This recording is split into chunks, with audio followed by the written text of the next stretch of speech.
Hello, everyone. I have something to read to you. Hello, Scotland.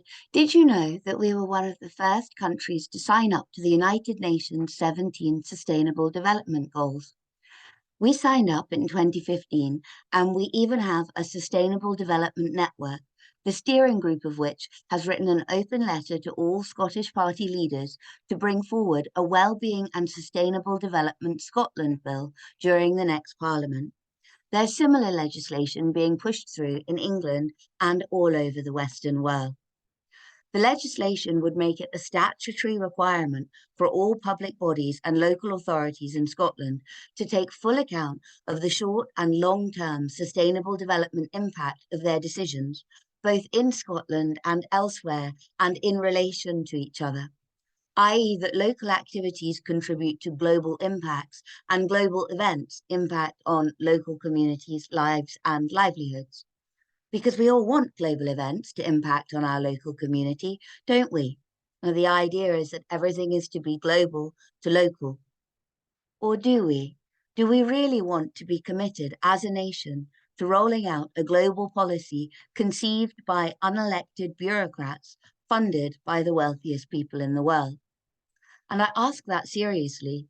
Do you want every decision that your local council takes to be tied up in global governance red tape?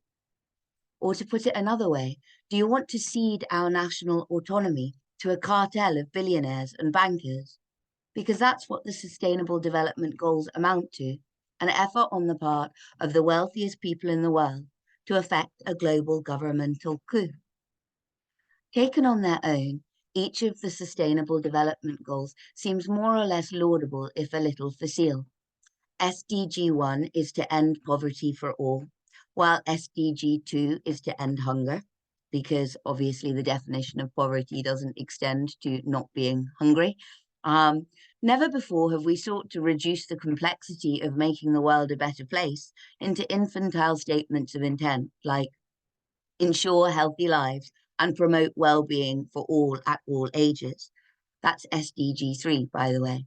And one wonders how they're going to ensure healthy lives. Presumably that can only be achieved by taking away the choice to do anything unhealthy, or making it so that people would never make unhealthy choices, which would also mean that everyone would have to be exactly the same.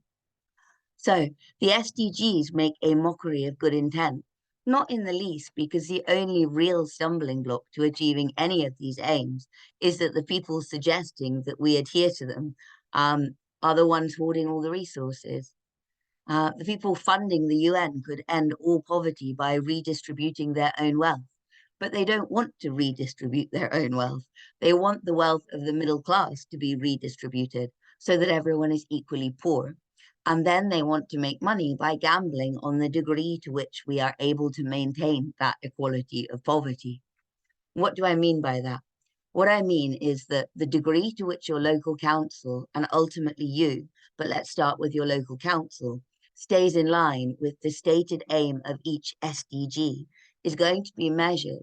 And these measurements are going to be fed into an algebraic equation determined and crunched by artificial intelligence in order to produce an environmental and social governance score. So a social credit score for institutions and businesses.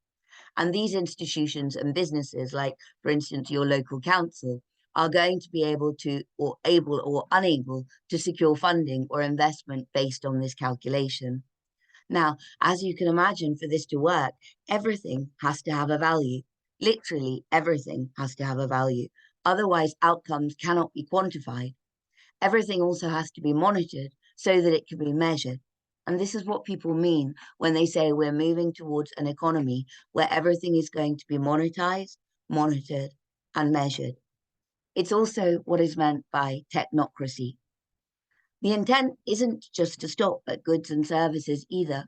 You are going to be monetized, measured, and monitored for your human capital, which is defined by the UK government as the value of individuals' skills, knowledge, abilities, social attributes, personality, and health attributes.